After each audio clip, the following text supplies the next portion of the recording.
Praise to you, Lord Jesus Christ. Please be seated. My dear brothers and sisters, our daily gospel reading today points to the, the great gift that we have received from the resurrection of Jesus. And this is the gift of the Holy Eucharist.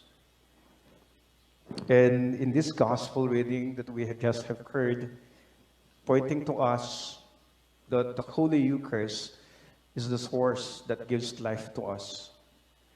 And that is the Holy Eucharist that nourishes our body, our spiritual nourishment, and the Holy Eucharist as the source of life. And it points to us that there are a lot of hungers in the world.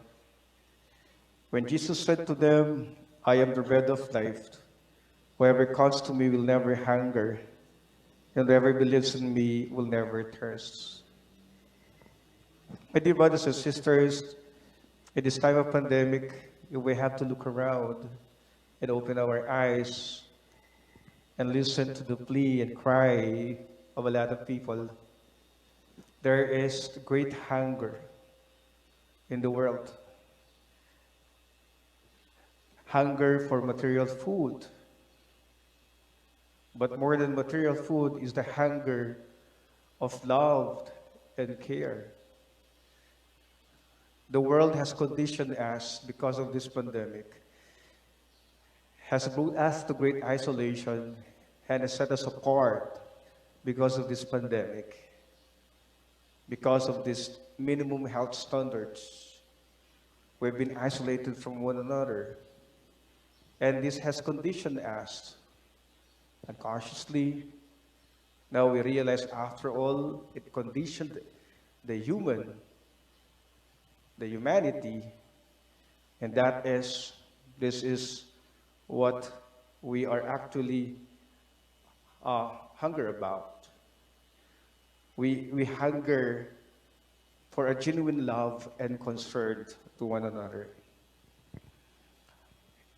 Here in the Philippines, it is becoming trending because of this Maginhawa community in Quezon City who started this community pantry.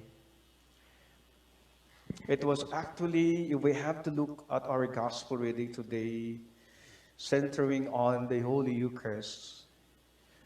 It is in fact about we become a community that is willing to be broken, a community that is willing to be shared, taken and given. For in fact, we have to live as a real Eucharist for one another. In which our Lord Jesus Christ reminding us today that in fact we can become a true Eucharistic community. That Jesus, who is the Holy Eucharist, becomes His presence in us. That we become also presence in one another. That more than material things, I think still we can give something to those who are in need.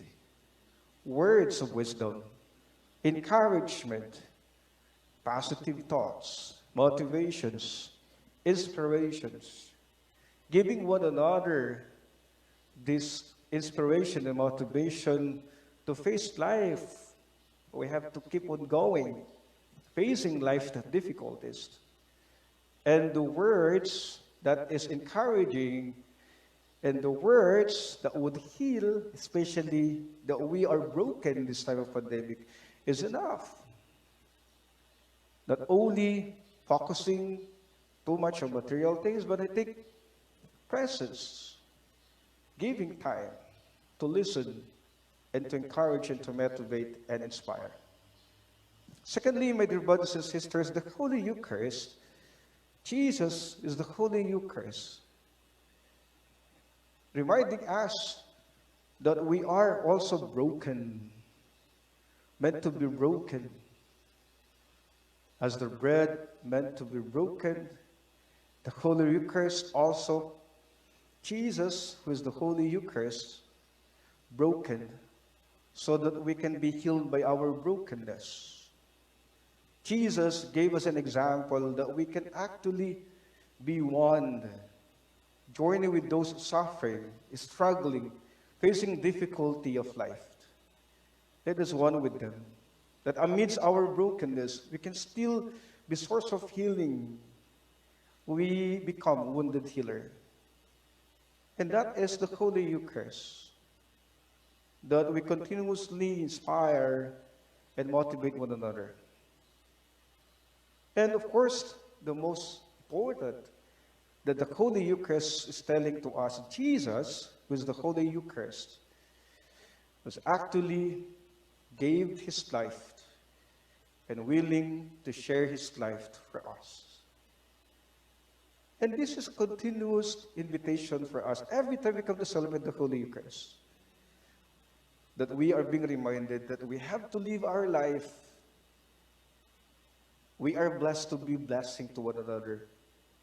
We are broken to be broken, and also to be an agent of healing to one another. But most especially, we are bread that is willing to be shared to one another. My dear brothers and sisters, I would like also to compliment especially those community, this community of the Maginhawa in Quezon City, a community that initiated this community pantry. And it has become contagious. It has affected a lot of communities too. And this is one thing that we are very inspired of, and also would like also to continue and follow after them. That in fact, we can become a true Eucharistic community, willing to be shared, willing to share, willing to give. And because of this, the power of sharing, the power of caring, we cannot undermine. For in fact, this is what actually will help us to heal our nation, our world, our communities, our family.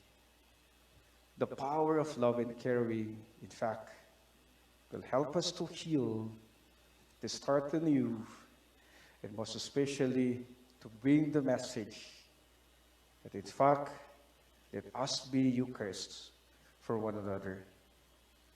My dear brothers and sisters, Jesus said, I am the bread of life. Whoever comes to me will never hunger. Whoever believes in me will never thirst. And Jesus is telling to us, let us not only seek material bread, but let us also seek, and but most especially seek, that is the bread from God, and that is the Holy Eucharist. It's the source of our hope, the source of our strength, the source of our hope, and the source of our life. Amen.